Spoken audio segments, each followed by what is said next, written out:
Hi అండి, నమస్తే. నేను మీ doctor Lakshmi Soujanya. Welcome to my channel.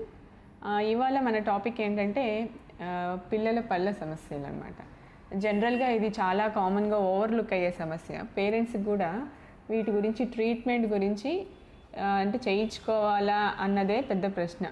ఎలానో పిల్లలకి పాల పళ్ళు ఊడిపోయి పర్మనెంట్ టీత్ వస్తాయి కాబట్టి వీటికి ట్రీట్మెంట్ చేయించుకోవాల్సిన అవసరం లేదు అనేది ఈ కామన్ థింకింగ్. ఎంత ఎడ్యుకేటెడ్ అయినా సరే, బాగా చదువుకున్న వాళ్ళైనా సరే, మనకి వీటికి పంటికి సంబంధించిన ట్రీట్మెంట్లు పిల్లలకి కూడా ఉంటాయి అనేది అవగాహనే లేదు. సో దానివల్ల మీకు పిల్లలకు కూడా చాలా సమస్యలు ఎదుర్కొంటున్నారు. అందుకని ఈ వీడియో చేయడం జరిగింది. ఈ వీడియోలో మీకు మెయిన్గా పిల్లలకు వచ్చే సమస్యల గురించి వివరించాలని చూస్తున్నాను. ఇది మెయిన్గా ఓవరాల్గా వీడియో. ఇందులో ఈ సమస్యల గురించి ఓవరాల్గా డిస్కస్ చేస్తాను. ప్రతి ఒక్క టాపిక్ గురించి ఇన్ డీటెయిల్డ్గా మనం వేరే వేరే వీడియోస్లో చూసుకుందాము. పిల్లలకు వచ్చే సమస్యలు ఎలా ఉంటాయంటే, మొదట పన్ను మనకి దవడ తయారయ్యే దగ్గర నుంచి, పళ్ళు తయారై మనకి దవడ నుంచి బయటకు వచ్చే దగ్గర నుంచి పిల్లలకి 14 ఏళ్ళ వయసు వరకు మనకి పాల పళ్ళు నెమ్మదిగా ఒక్కొక్కటి ఊడుకుంటూ పర్మనెంట్ దంతాలు వస్తుంటాయి. ఈ లోపల వీటికి వచ్చే సమస్యలు మనం కనుక ట్రీట్మెంట్ చేయకపోతే అవి పర్మనెంట్గా లైఫ్ లాంగ్గా ఉండిపోతాయి. సో అవి ఎప్పటికి ఏ టైంకి ఆ టైంకి మనం కనుక్కొని మనం కనుక ట్రీట్మెంట్ చేయకపోతే అవి ఎక్కువ అయ్యే ఛాన్సెస్ ఉంటాయి. కాంప్లికేషన్ వచ్చేసి ఆ కాంప్లికేటెడ్ ట్రీట్మెంట్ వాటి కోసం ట్రీట్మెంట్ చేయించుకుంటున్నప్పుడు మనకి ప్రొలాంగ్ పీరియడ్గా ట్రీట్మెంట్స్ అవసరం పడుతుంది. సో అవన్నీ ప్రివెంట్ చేయాలంటే వీటిని సమస్యల్ని ఎర్లీగా డిటెక్ట్ చేయడం మంచిది. అది డిటెక్ట్ చేయాలి అంటే మీరు ఫస్ట్ ఆఫ్ ఆల్ మనకి డాక్టర్ దగ్గర కన్సల్ట్ అవ్వాలి అన్న విషయాన్ని మీరు మొదట గమనించాలి. పిల్లల దవడ తయారయ్యేటప్పుడు మనకి పుట్టుకతోనే పిల్లలు గ్రహణం మొర్రె వీటితో పుడతారు. మీకు ఐడియానే ఉంటుంది. దానికి సంబంధించిన పిక్చర్స్ నేను పెడతాను. ఆ గ్రహణం మొర్రె వచ్చిన ఎర్లీ డేస్లోనే, అంటే పుట్టిన 1-2 రోజుల్లోనే మీరు డెంటిస్ట్ దగ్గరికి కనుక వెళ్తే వాళ్ళు ఏం చేస్తారంటే, ఈ గ్రహణం మొర్రెకి ఫీడింగ్ ప్లేట్ అంటాము, అలాంటివి తయారు చేయటం. ఇది కూడా అసలు చాలా ఇంపార్టెంట్ థింగ్. అది ఇలా తయారు చేయటం వల్ల మీకు పిల్లలకి పాలు తాగడానికి మనకు అవకాశం ఇచ్చినట్టు ఉంటుంది.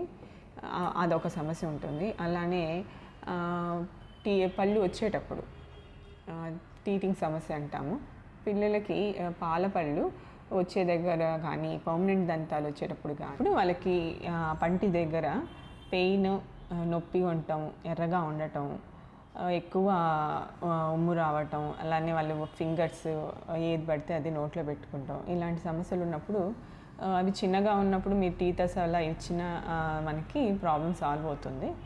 లేదా మనకి ఆ ప్రాబ్లం ఎక్కువ ఉన్నప్పుడు, అంటే ఒక్కోసారి మనకి పన్ను బయటికి రాలేక చిగురు వాయటం, దీన్ని ఎరప్షన్ సిస్ట్ అంటాము, సీక్వెస్ట్రమ్ అంటాము. ఇలాంటి సమస్యలు ఉన్నప్పుడు మీరు డెంటిస్ట్ని కన్సల్ట్ అవుతే వాళ్ళు దానికి తగ్గట్టు సమస్యకి ట్రీట్మెంట్ చేస్తారు.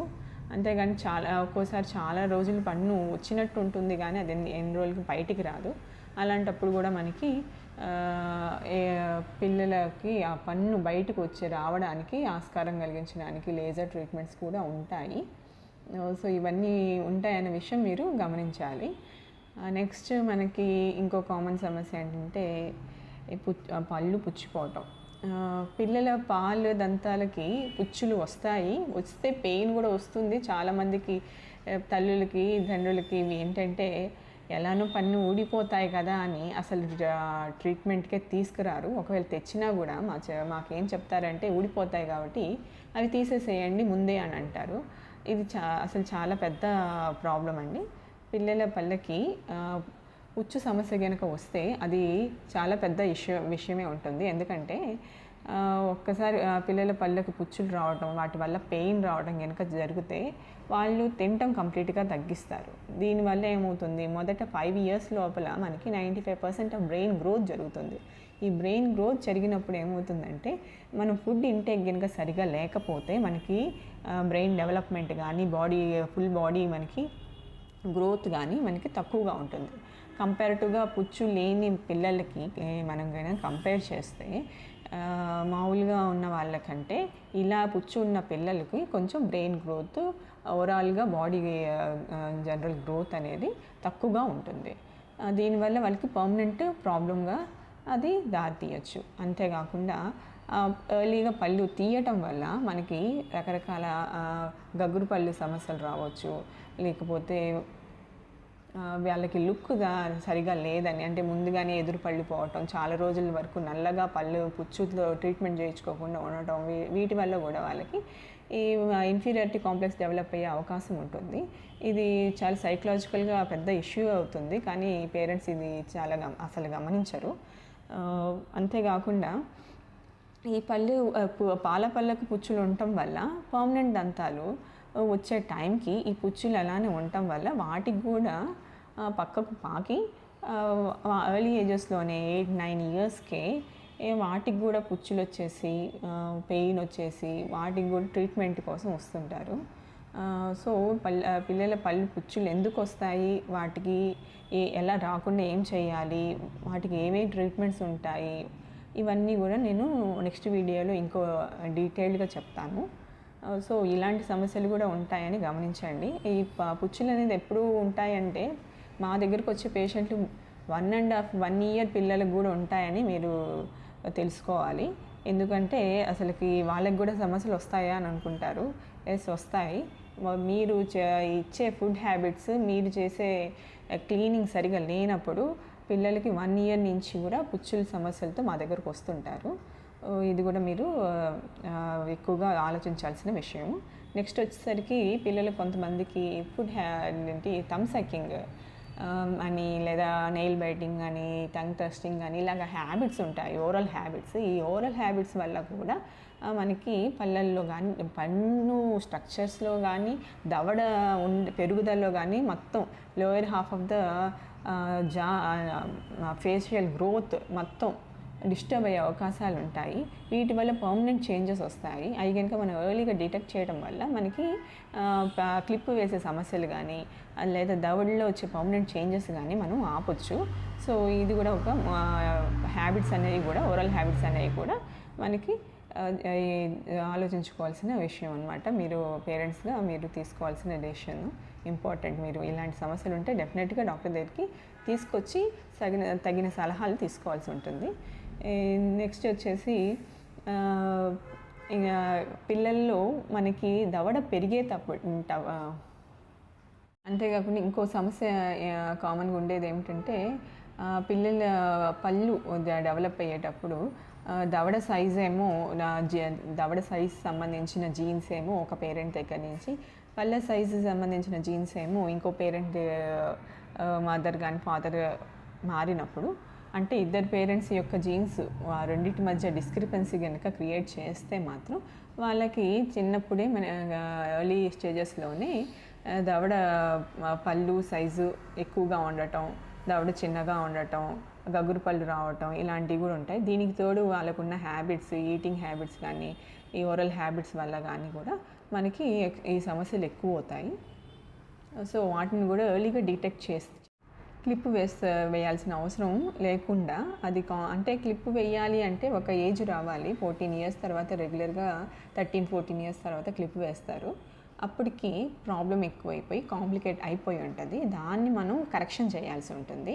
అలా కాకుండా మీరు కనుక ఎర్లీ ఏజెస్లో ఇలాగ పళ్ళు వస్తున్నప్పుడే రెగ్యులర్ చెకప్లో కనుక ఉండే, ఇలా ఫ్యూచర్లో వచ్చే సమస్యలు ఏవైతే ఉంటాయో, అంటే మీ దవడ ఎలా ఉంటుంది ఫ్యూచర్లో, మీ పళ్ళు ఏ షేప్లో ఎలాగా ముందుకి వెనక్కి ఉంటాయి, లేకపోతే వాటి వల్ల వచ్చే దవడ సమస్యలు ఏమైతే ఉంటాయో అవన్నీ కూడా ముందుగానే గ్రహించి మేమేం చేస్తామంటే వాటిని ప్రివెంట్ చేయడానికి మా దగ్గర రకరకాల ట్రీట్మెంట్స్ ఉంటాయి. ఫర్ ఎగ్జాంపుల్ సీరియల్ ఎక్స్ట్రాక్షన్ అంటాము. ఒకవేళ పిల్లలకి పళ్ళ మధ్య సందులు ఉండటం న్యాచురల్, పిల్లల పాల పళ్ళకి ఈ పంటికి మధ్య సందులు ఉండటం నార్మల్, కానీ అది కూడా సమస్య అనుకుంటారు కొంతమంది పేరెంట్స్. కాదు, పిల్లలకి పళ్ళ మధ్య సందులు, పాల దంతాల మధ్య సందులు ఉండటం హెల్దీ థింగ్. ఎందుకంటే వచ్చే పంటికి మంచి స్పేస్ వస్తుంది, అవి చక్కగా నీట్గా ఆర్డర్లోకి లైన్లోకి వచ్చేస్తాయి.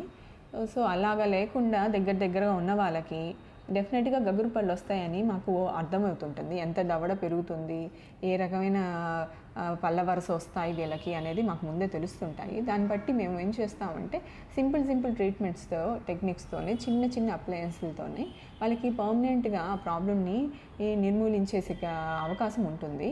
అంతేకాకుండా 100% తీయలేకపోయినా క్లిప్ వేసే సమయం, అంటే జనరల్గా క్లిప్ వేసినప్పుడు మీకు 13 ఏళ్ళకి 14 ఏళ్ళకి వేస్తా అన్నాను కదా, ఆ క్లిప్ వేసే సమయం ఏదైతే ఉందో జనరల్గా అవి 2 ఏళ్ళు 1.5 ఏళ్ళు కూడా చేస్తారు. అంత ప్రొలాంగ్ పీరియడ్ ట్రీట్మెంట్ లేకుండా సింప్లిఫైడ్గా తక్కువ టైంలోనే అయిపోయేటట్టుగా చూస్తాము. అంటే అసలు ట్రీట్మెంట్ అవసరం పడకుండా చేస్తాము. ఒకవేళ అవసరం పడ్డా కూడా తక్కువ టైంలోనే ట్రీట్మెంట్ అయ్యేటట్టుగా ఆ కాంప్లికేషన్ని తీసేయటం జరుగుతుంది. సో మనం పిల్లలకి పాల దంతాల దగ్గర నుంచే మీరు వచ్చేటప్పుడే మీరు డాక్టర్ దగ్గరికి కన్సల్ట్ అవ్వటం అనేది చాలా ఇంపార్టెంట్ థింగ్.